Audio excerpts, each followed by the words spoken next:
Sud Radio Berkov dans tous ses états. Le fait du jour. Aujourd'hui, qu'est-ce qu'on entend? Voiture de Chine, voiture câline, voiture d'amour, je ne sais pas vraiment.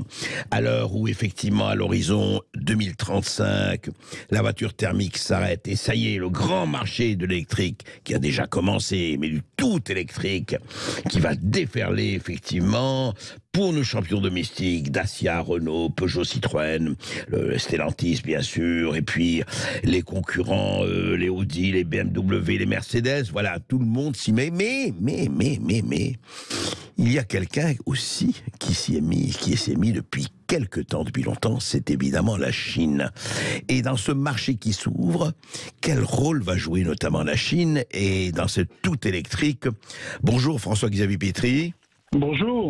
Alors, vous avez reçu pour Voitures électriques qui sont devenus fous. Vous nous aviez déjà montré aux éditions de l'Observatoire, je le rappelle, un très bon livre, et où vous montriez ce qui se passait, déjà ce que risque de se passer à l'horizon 2035. 2035, c'est demain. Mais alors, justement, est-ce que nos chers fabricants, nos grandes entreprises, qu'elles soient françaises ou allemandes, européennes, sont préparées face à... Allez, ce n'est plus le petit qui monte, hein, c'est le géant qui s'étend, la Chine. Écoutez, ils essayent de s'y préparer désespérément, mais le problème, c'est qu'on a fait sauter toutes les barrières. Donc voilà, c'est-à-dire qu'on avait une barrière technologique à l'entrée sur l'Europe qui était le moteur thermique, oui. Et en choisissant le moteur électrique, et bien en gros, on a, vous savez, levé les barrières de la SNCF là, et on ouvre le marché aux Chinois. Alors quand on dit on ouvre le marché aux Chinois, il faut prendre ça quand même très au sérieux. Aujourd'hui, la Chine vend une voiture électrique sur deux dans le monde. Une voiture électrique sur deux. Ah, vous voulez dire dans le monde, une voiture électrique sur deux est chinoise aujourd'hui. Et voilà, une voiture sur deux est chinoise. 80% des batteries, parce qu'évidemment, la voiture électrique, c'est une batterie. Hein, tout se fait autour de la batterie. Oui, il faut le rappeler quand même, il faut le rappeler. Oui.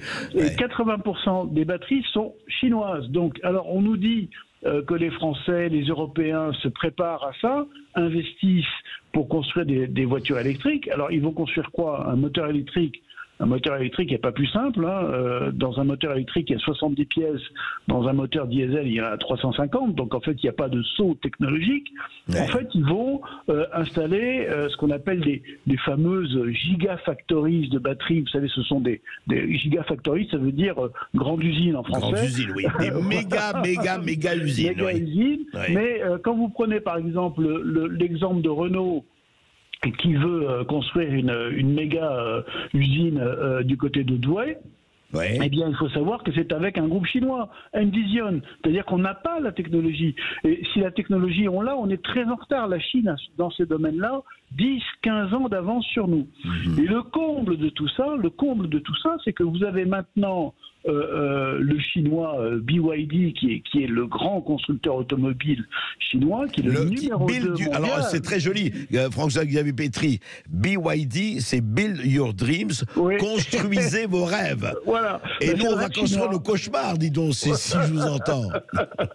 Écoutez, en tout cas, ils veulent venir en France. Enfin, ils veulent venir en Europe. Ils veulent venir en Europe.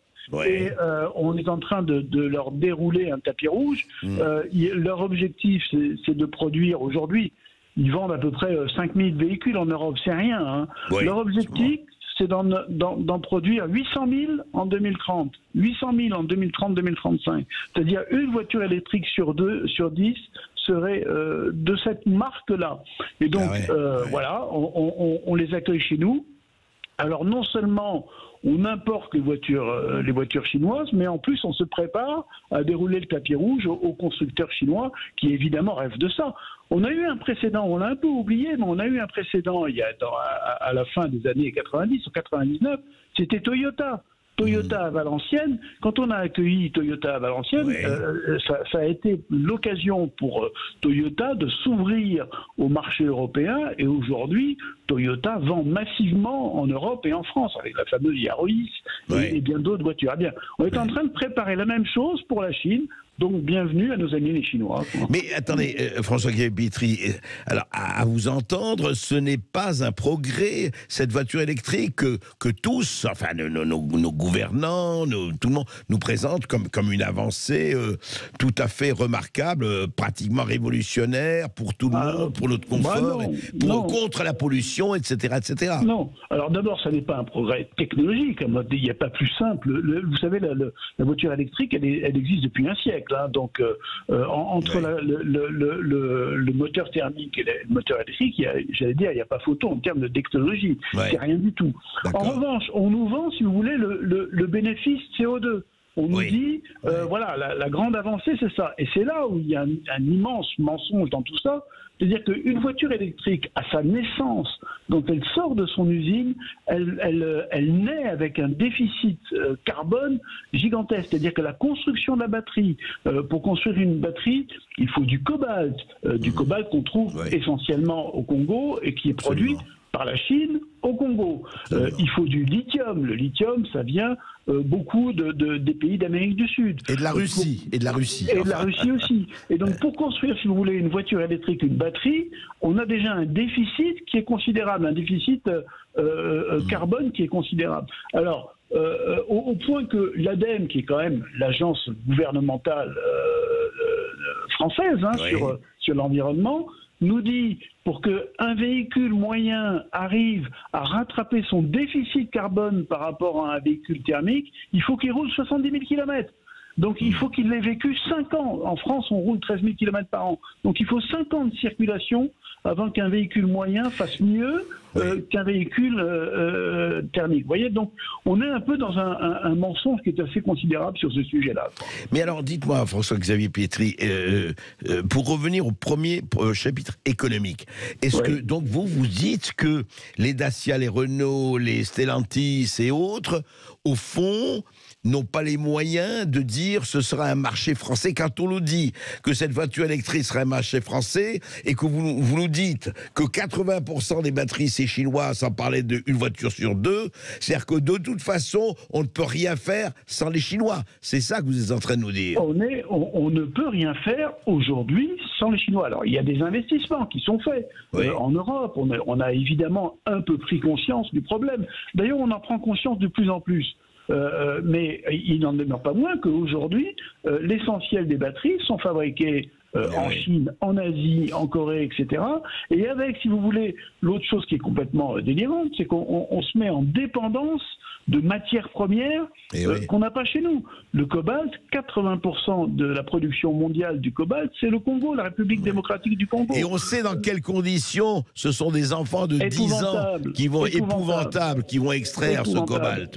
Donc si vous voulez, les constructeurs vont continuer d'assembler des voitures en France, en Europe. Ça va être la grande différence par rapport à avant. C'est-à-dire qu'avant, avant, quand je dis même aujourd'hui, on construit nos voitures, on construit nos moteurs, on avait une technologie qu'on maîtrisait et qu'on produisait nous-mêmes. Là, on va aller acheter nos batteries pour en quelque sorte construire, assembler des voitures en France. Alors très bien, on va les assembler en France. Enfin, le gain technologique, il est zéro, il est moins que zéro. Ce qui est hallucinant, c'est qu'on a l'impression presque que tout se passe comme si les grands, là, encore une fois, Renault, Peugeot, Citroën, Dacia, deviendraient presque des prestataires de services, puisque ce qui compte, c'est la batterie. Eux, on dit, assemblez votre voiture, il n'y a pas de problème, vous ferez la carrosserie, quoi. Enfin, j'exagère, mais à peine. Bon, alors, et alors, ce qui est un comble, c'est que, en fait, d'une certaine façon, les grands constructeurs, ça les arrange. Pourquoi ? Parce que ils ont besoin de moins de monde.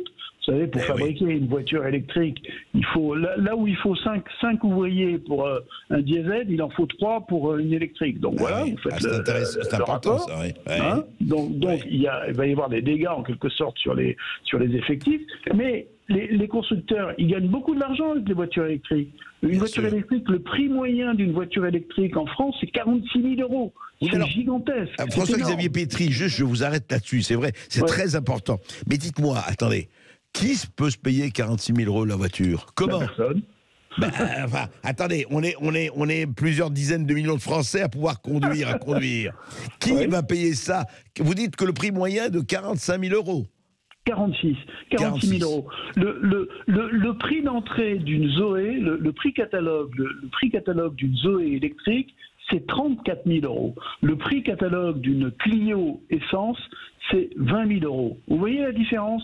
C'est monstrueux. Donc, d'ailleurs, c'est pour ça que vous avez remarqué, sans doute, qu'on ne parle plus du prix des voitures. Oui. On ne dit plus que 150 euros par mois, 200, on n'affiche plus le prix. Parce que si on affichait le prix, et quand on interroge les Français, vous avez aujourd'hui une large majorité de Français qui disent on ne veut pas l'électrique parce que c'est trop cher. Acheter aujourd'hui une voiture à 46 000 euros, les Français ne peuvent pas se payer ça.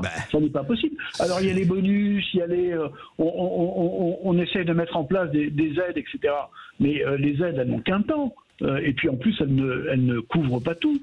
Et puis les aides doivent être remboursées à un moment donné. Non, mais ce qui est extraordinaire, c'est qu'on a choisi, et vous le montrez très bien, vous l'avez montré dans votre livre, mais là, c'est quand même frappant, cette histoire de ce qui est en train de se passer à Douai et ailleurs.